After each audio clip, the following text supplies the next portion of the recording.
이제 곧 예배를 시작합니다. 우리 묵상하며 예배를 준비하십시다.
우리 찬미 418장 찬미를 함께 부르시겠습니다.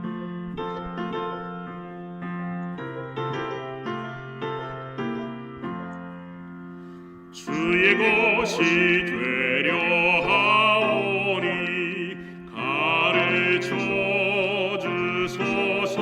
주의 뜻을 행기 원하니 도와주소서. 온전히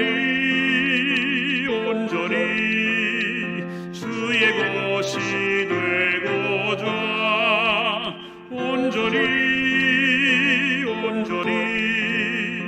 내가 약속합니다. 세상 쾌락 부귀 명예는 정함이 없으니 보배 예수 얻기 위하여 버릴 마음 있네. 온전히 주의 것이 되고자 온전히 내가 약속합니다. 꿈결 같은 세상 영화를 모두 다 버려도 예수 나와 함께 계시면 안위 됩니다. 온전히 주의 것이 되고자 온전히 내가 약속합니다.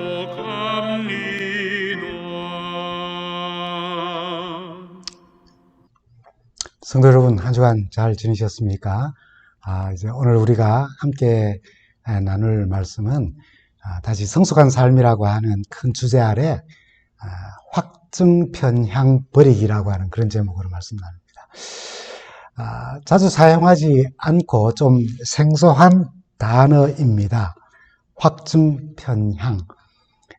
그러나 이 단어의 의미는 우리가 잘 알아서 여러 분야에서 사용을 우리가 하고 있습니다. 한국은 이제 새 정권이 출범하고 또 여러 장관들을 검증하는 청문회도 가졌고 또 지방선거도 이제 마쳤습니다.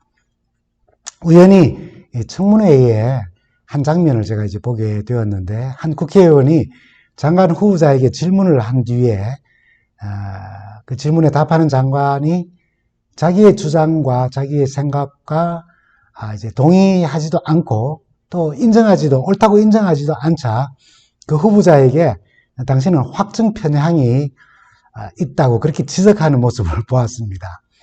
그 단어를 들으며 번뜩 지난 3월 9일자 우리 교회 진함에 나와 있는 확증 편향이라고 하는 그 제목의 기도록 말씀을 다시 생각하게 되고 다시 한 번 더 읽어보는 그런 기회를 가졌습니다.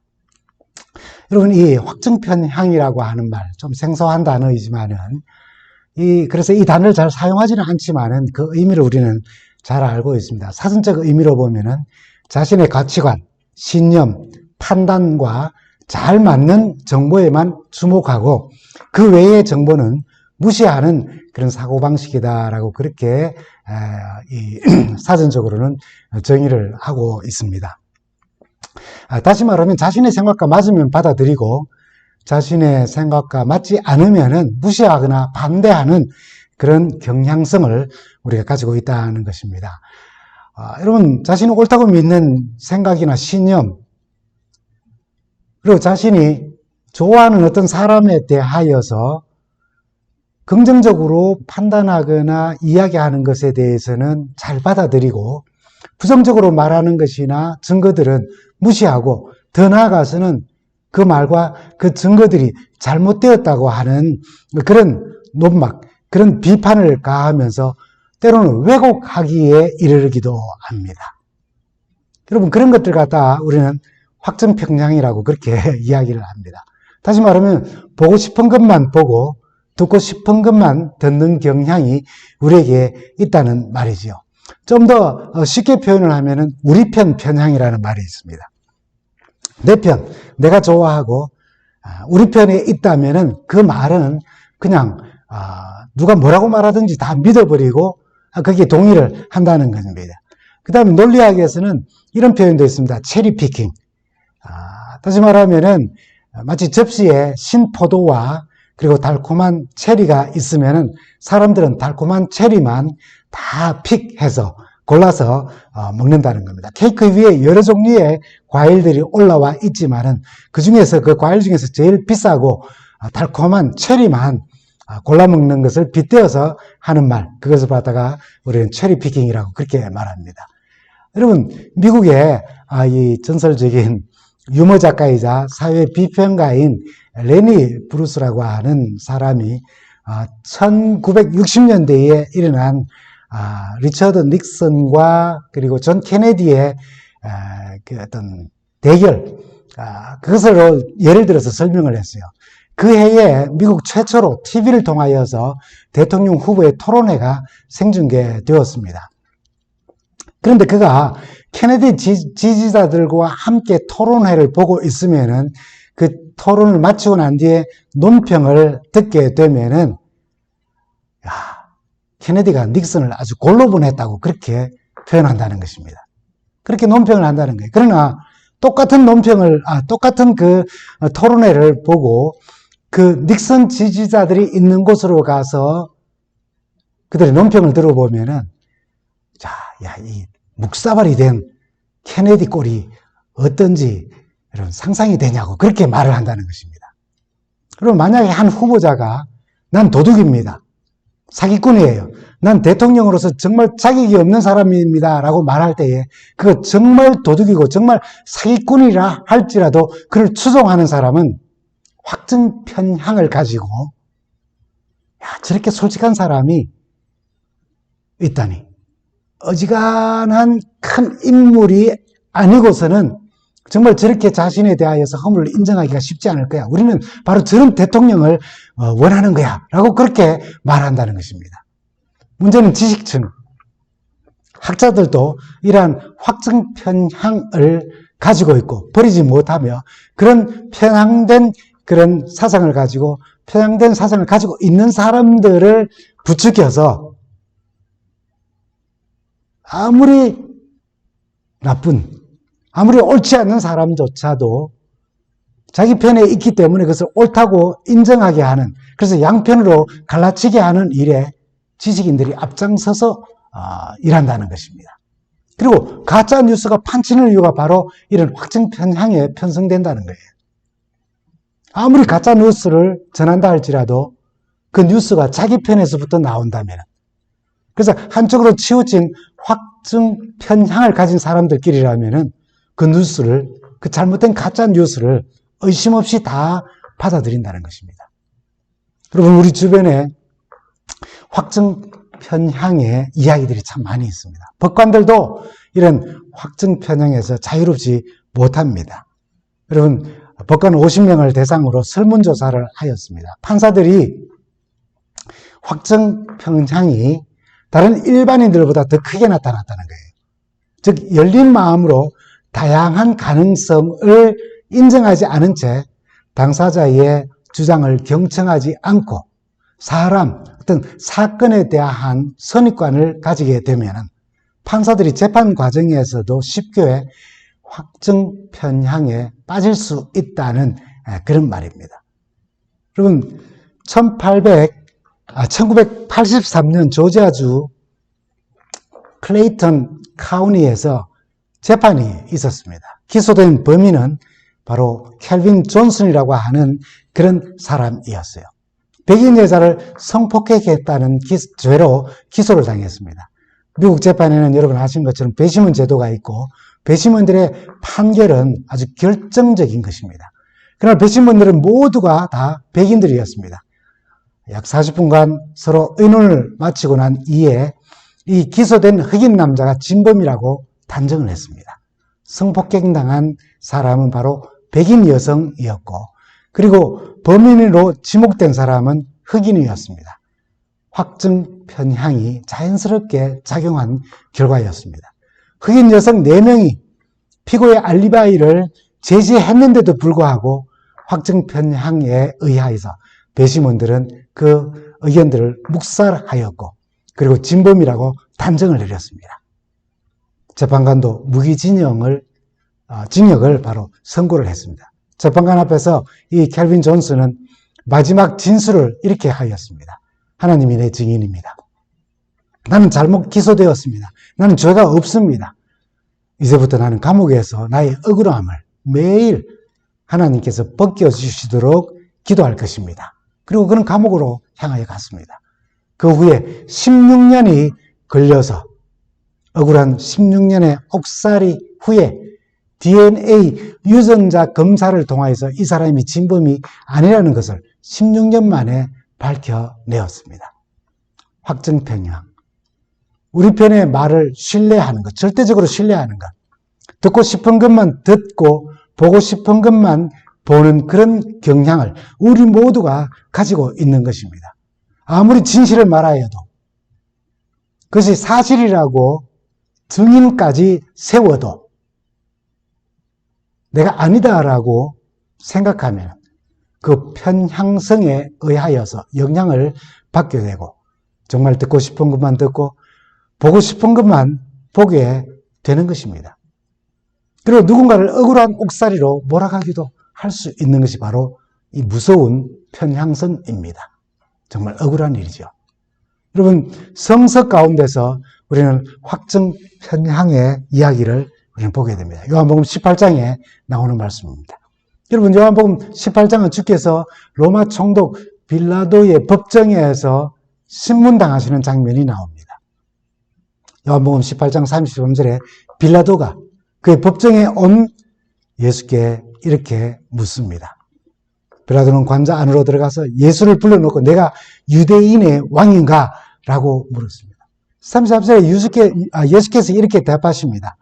그것이 네 말이냐? 아니면 나에 관해서 다른 사람들이 들려준 말을 듣고 하는 말이냐라고 반문합니다. 빌라도가 조금은 당황한 듯 합니다. 그 질문에 대한 대답을 하지 못하고 35절에 오히려 엉뚱한 말을 이렇게 되묻습니다. 내가 유대인인 줄로 아느냐? 너를 내게로 넘겨준 자들은 너희 동족과 대사제들인데 도대체 너는 무슨 일을 했느냐라고 되묻습니다.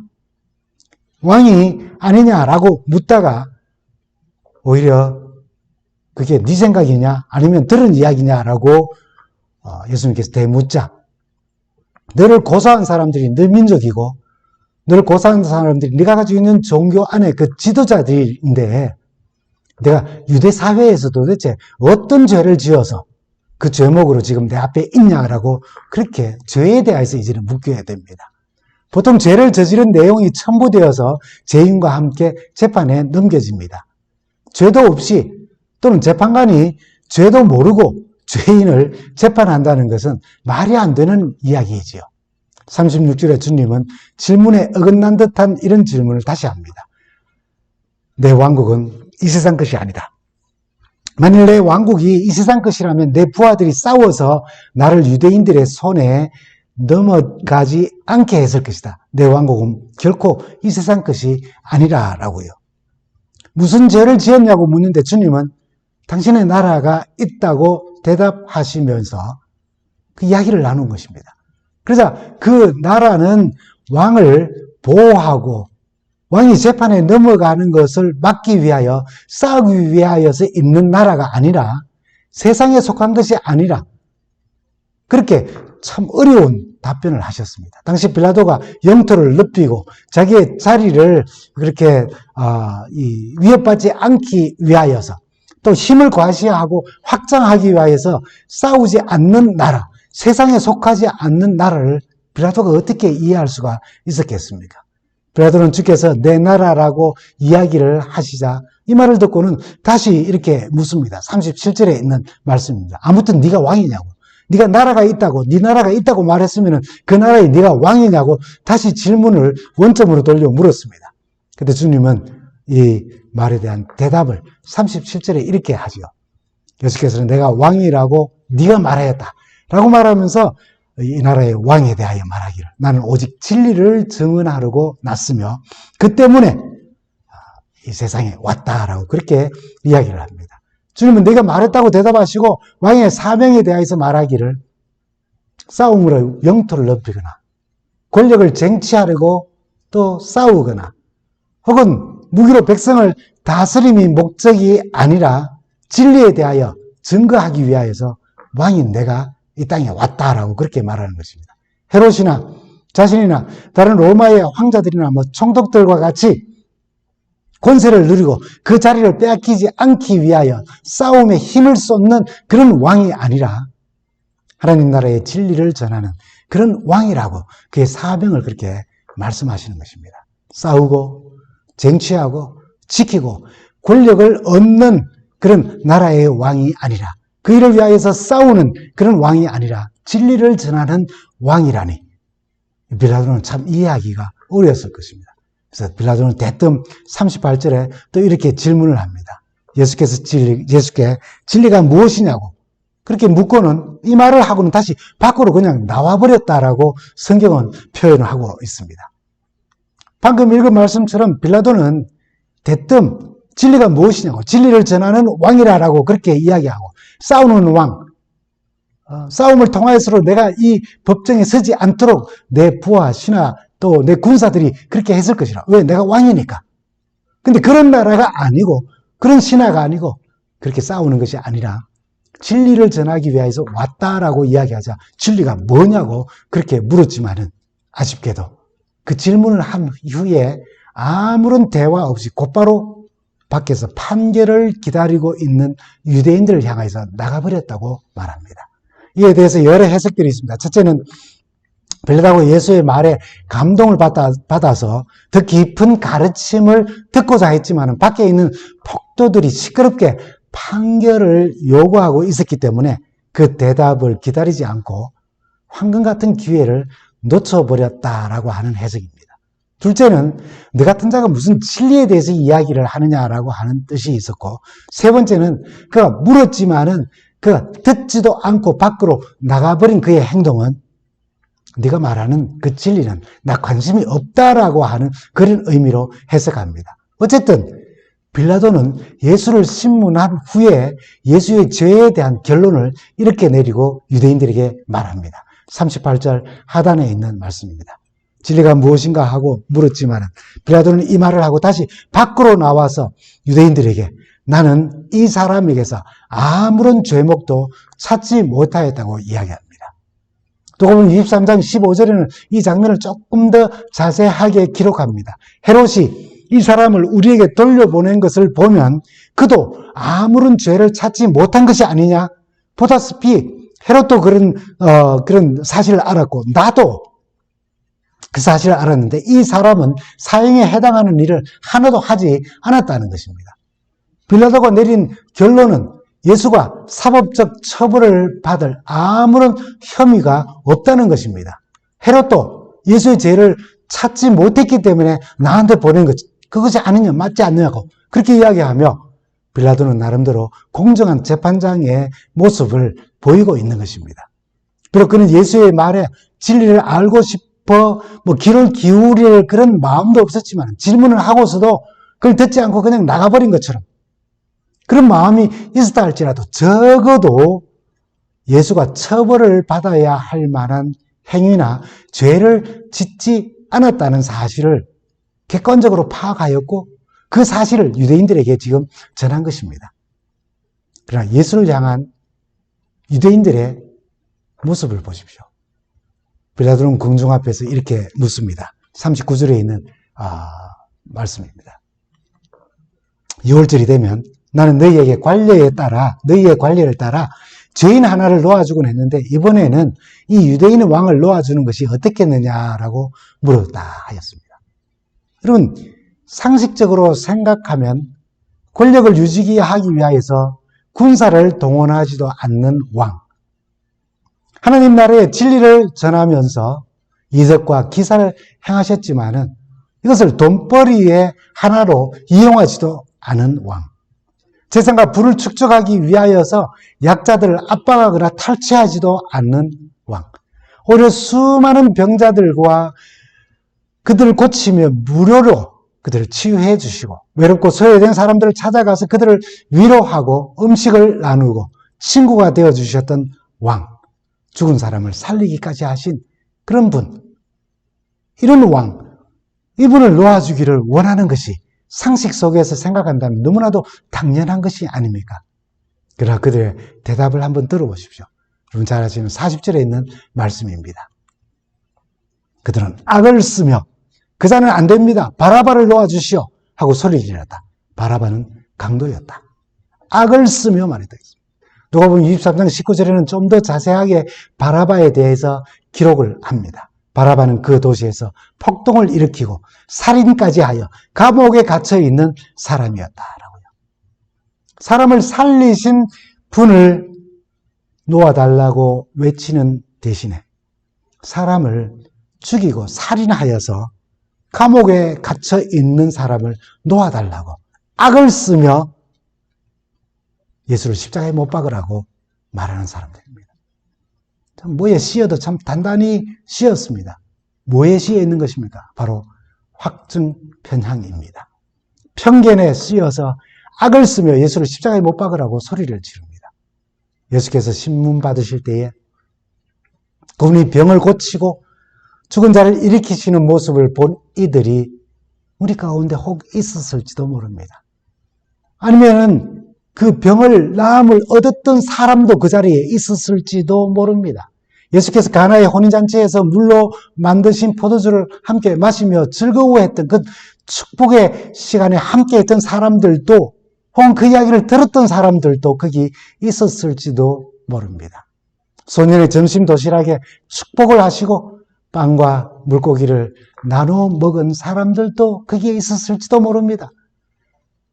가족과 친구와 친지들 중에 소외당한 사람들, 그들의 친구가 되어주셨던 예수를 기억하는 사람들도 그게 있었을지도 모릅니다. 중풍병자를 고치고 몸을 움직일 수 없는 사람에게 자리를 거두고 일어나 가게 하신 그런 기적을 행하셨을 뿐 아니라 네 죄 사함을 받았다라고 하는 축복의 선언을 들은 사람들도 그곳에 있었을지도 모릅니다. 선지자들의 예언된 메시아 사명을 읽고 기억하고 연구하며 메시아를 기도했고 이 모든 주님의 사역은 분명히 예언된 메시아적 사명을 나타내는 것이었습니다. 불구하고 유대 사회는, 유대인들은 보고 듣고도 이렇게 예수께서 선포한 진리를 받아들일 수 없었던 이유가 무엇이었을까요? 조금 전에 말씀드린 것처럼 그들이 가지고 있는 확증 편향 때문이었습니다. 하나님의 축복이 유대인들에게만 내려진다고 생각했습니다. 가난하거나 병이 들었다면 그것은 하나님의 심판을 받은 것이라고 믿었습니다. 이런 식으로 자신들이 믿고 있는 것이 진리라고 생각했는데 예수께서는 모든 사람들이 다 하나님의 자녀이며 하나님의 사랑은 무한하기 때문에 유대인이든 이방인이든 의인이든 죄인이든 건강하든 문둥병에 걸렸든 주를 개인의 구주로 영접하고 그런 모든 사람들은 구원을 얻고 하나님의 자녀가 된다고 하나님 나라의 진리를 선포하실 때에 아무리 진리를 전하여도 나에게 유익이 되지 않으면 진리일지라도 그것을 수용하지 않는 것입니다.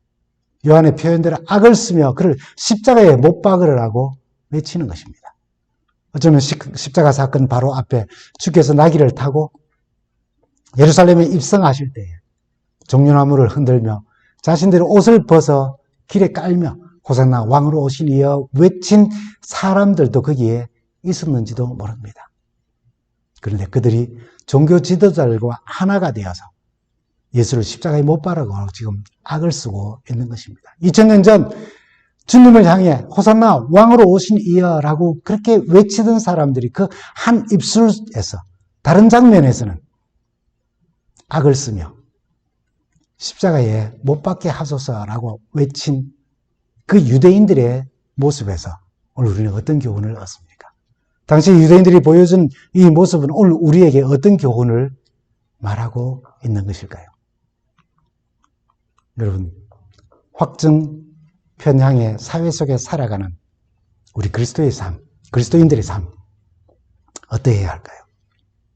유대사회에 흐르던, 그래서 주님을 십자가에 못 박게 한 그 확증 편향, 듣고 싶은 것만 듣고 보고 싶은 것만 보는, 그것은 내 편에 완전히 이렇게 편향적으로 마음이 기울어져 있어서 내가 좋아하는 사람, 내 편에 있는 사람들의 말만 믿고 다른 사람들은 내 품에 이렇게 품을 수 있는 여유를 가지지 못하는 그런 모습,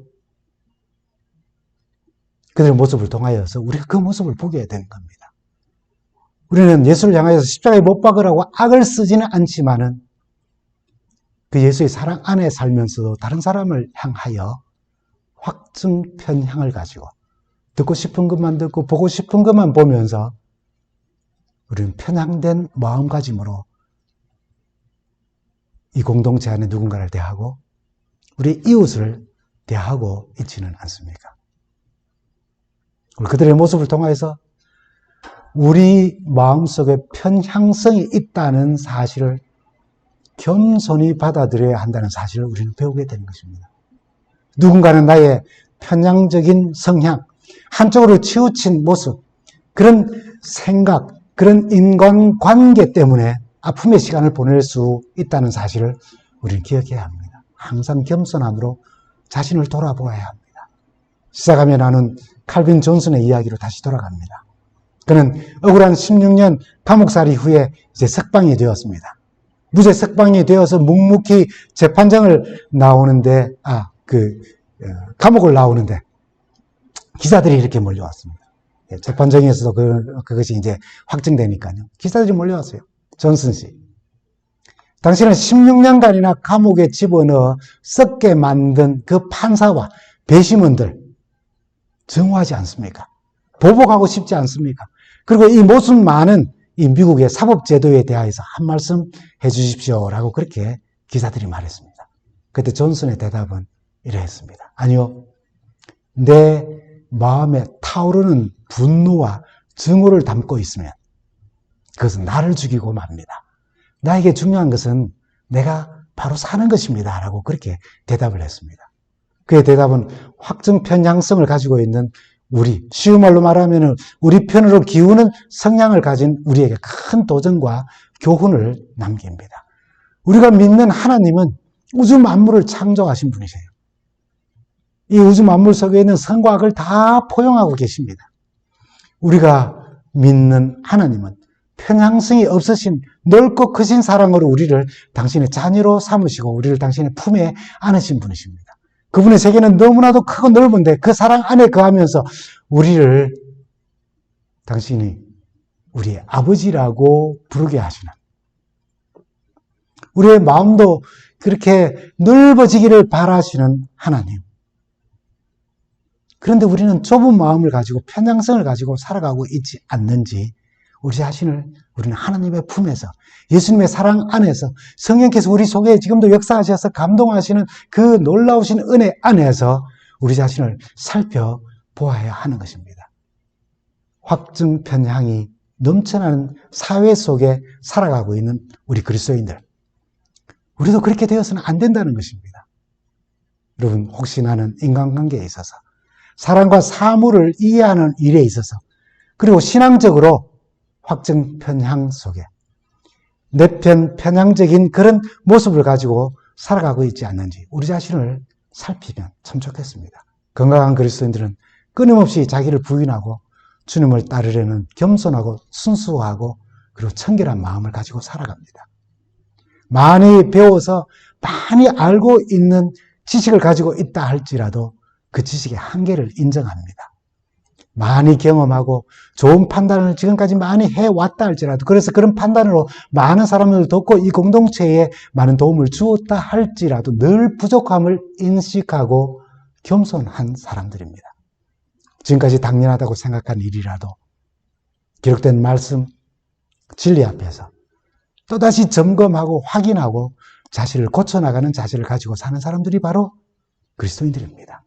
매일 성령의 충만을 구하며 하나님의 말씀 안에서 진리를 구하고 주님 사랑을 나누면서 한쪽으로 치우친 신앙인이 아니라 그런 치우친 사랑이 아닌 모든 사람을 동일하게 사랑하시는 하나님의 품 안에서 주님 사랑 우리가 나누면서 모든 사람을 또한 우리가 품을 수 있는 신앙인으로 살면서 다시 오시는 우리 주님을 뵙게 되기를 간절히 바랍니다.